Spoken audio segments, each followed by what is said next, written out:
Bonjour à tous, c'est Hydrae, évidemment pour cette quatrième partie de notre analyse du deuxième degré, dans laquelle on va parler d'une méthode qui s'appelle la somme et produit, et c'est une méthode qui ne sert à rien.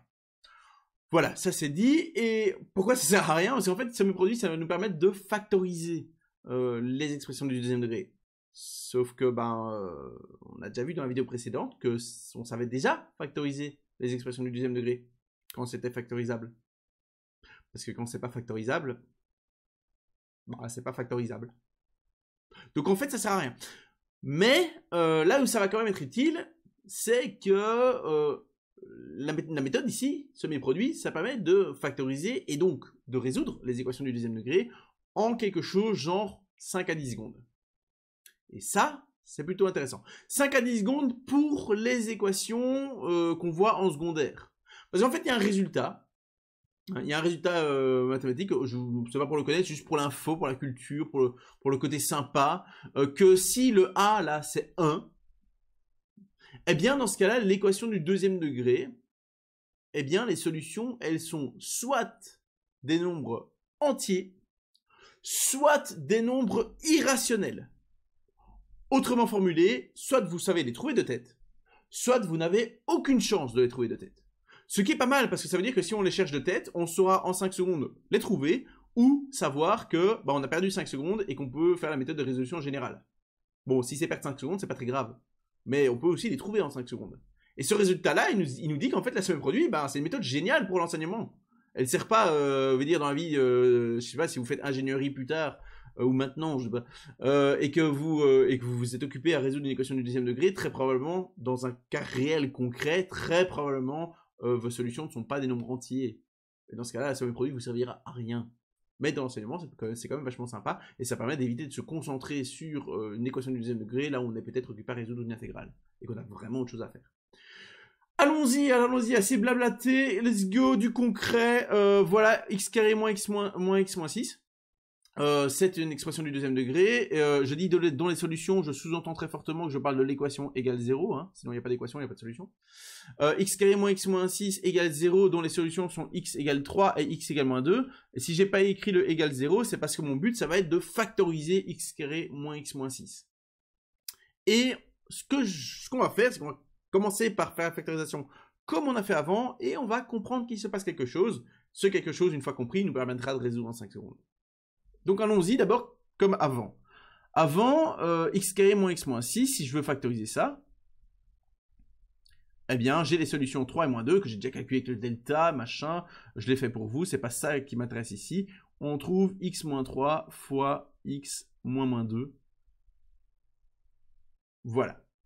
Et ce qui va m'intéresser là maintenant, c'est deux choses. D'abord, tout ce qu'on va faire dans cette vidéo, tout se limite au cas de a égale à 1.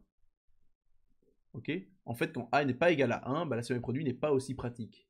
On ne sait plus vraiment le faire aussi facilement de tête. On sait le faire, mais ça demande beaucoup plus d'effort mental.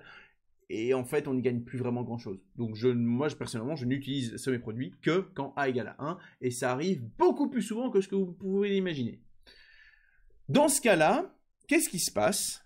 Eh bien, on va observer ce qui se passe si me venait l'idée saugrenue de distribuer ce membre de droite. Pourquoi cette idée est-elle saugrenue? Bien sûr, tu vas me dire. Bah oui, évidemment, tu vas me dire ça. Cette idée est saugrenue parce que si je distribue à droite, forcément, je reviens là. Ce qui n'a vraiment aucun sens, puisque je viens de faire l'étape dans l'autre sens. Mais faisons-le quand même.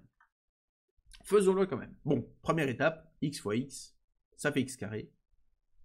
Tout va bien. Deuxième étape, et c'est là que ça va commencer à être intéressant, j'ai moins 3 fois x, plus 2 fois x. Donc en fait, j'ai moins 3 plus 2 fois x. Et ça me donne le moins 1 qui est là. Moins x, il est là. Dernière étape, j'ai moins 3 fois 2. La seule partie où il n'y a pas de x, ça me donne donc le nombre tout seul là. Moins 3 fois 2, ça fait moins 6. Et donc en fait, ces nombres écrits moins 3 et 2, qui ne sont pas les solutions, hein. Je rappelle que les solutions c'est 3 et moins 2, mais c'est l'opposé des solutions. Moi j'aime bien les appeler les nombres qu'on écrit dans la factorisation. Ces nombres-là, moins 3 et 2, ils apparaissent déjà en fait dans x carré moins x plus moins 6. Et ils apparaissent en disant que moins 3 plus 2, ça fait le moins qui est le moins 1, qui multiplie de x. Donc ça fait B. Et le moins 3 fois 2, bah ça fait le moins 6. Ce qui devient du coup vachement intéressant parce que, reprenons le problème depuis le début. Voici une nouvelle équation que vous n'avez jamais vue. Jamais. Et on cherche les solutions, voilà, avec courage et détermination, mais avec flemme aussi, parce qu'on n'a pas envie de faire le delta.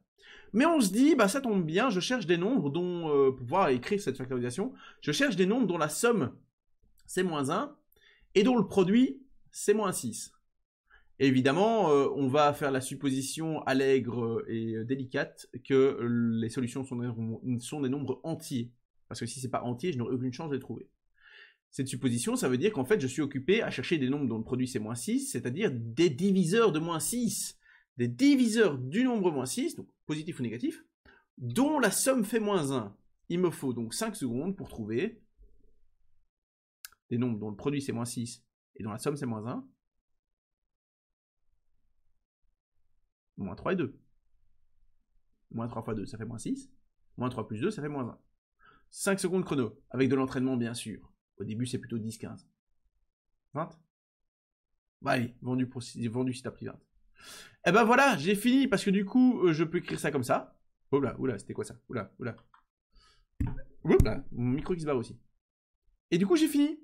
Parce que x carré moins x moins 6, il est factorisé. Et comme il est factorisé, bah si je veux résoudre l'équation égale 0, bah les solutions, c'est 3 et moins 2. Voilà. Ça, c'est la méthode de la somme du produit. C'est vraiment trop bien. Et je vous invite vraiment à considérer cette méthode de résolution de temps en temps.